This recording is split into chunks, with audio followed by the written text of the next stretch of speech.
In my previous lecture, I shared with you the Jonah complex, which not only makes us fear failure but also success. You undoubtedly want to overcome this complex and become a successful person. However, the key question is, how can we succeed, and what factors create successful individuals? This is the theme of today's lecture. The winner effect: success breeds success. Firstly, I want to show you how successful animals are shaped in the animal kingdom, just like us humans. The animal world is also a society with leaders and followers, and a clear hierarchy. For example, when two mice meet in a narrow path, the lower-ranking mouse usually retreats, while the higher-ranking mouse advances, letting the leader go first. However, this situation can be changed by using a technique called optogenetics, which uses lasers to increase the strength of a specific neural pathway in the medial prefrontal cortex of the brain. This brain region is responsible for many advanced cognitive functions, such as the organism's response to social competition. When the mouse retreats passively, the activity of the neurons in this area does not change. However, when the mouse bravely moves forward, pushing and resisting, the activity of the neurons in this brain region increases significantly. Therefore, when the low-ranking mouse's neural pathway in the medial prefrontal cortex is activated by lasers, the mouse becomes as brave as if it had been injected with chicken blood, and successfully forces the higher-ranking mouse to retreat. The most exciting part of this study is that after the low-ranking mouse successfully forced the higher-ranking mouse to retreat 6 times with the help of external forces, it no longer needed any external help.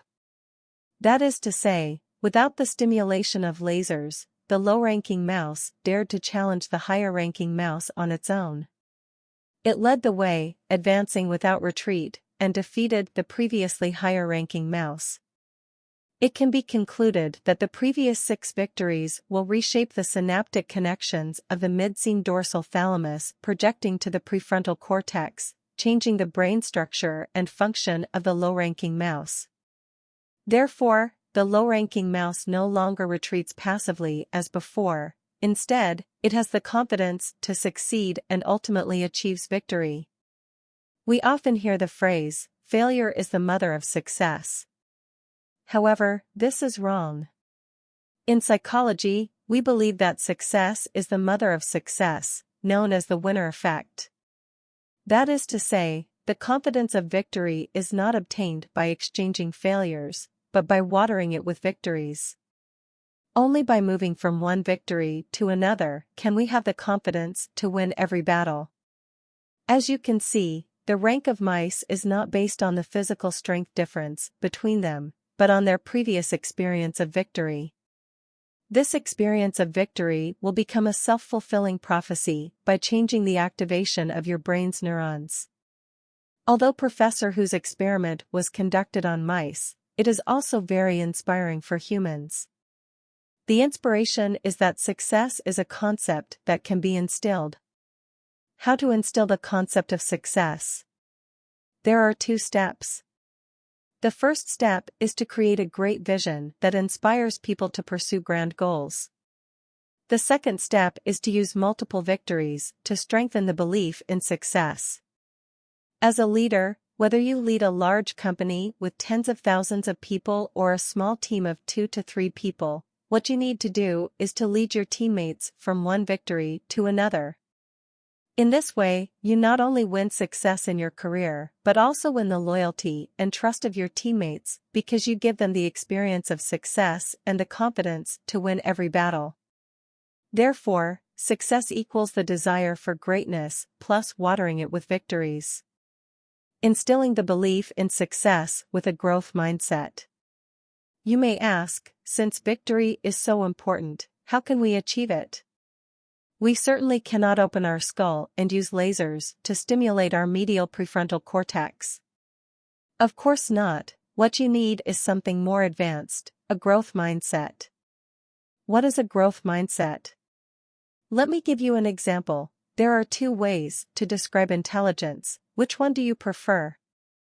A people's intelligence level is almost fixed and will not change much. B. People can improve their intelligence level through effort.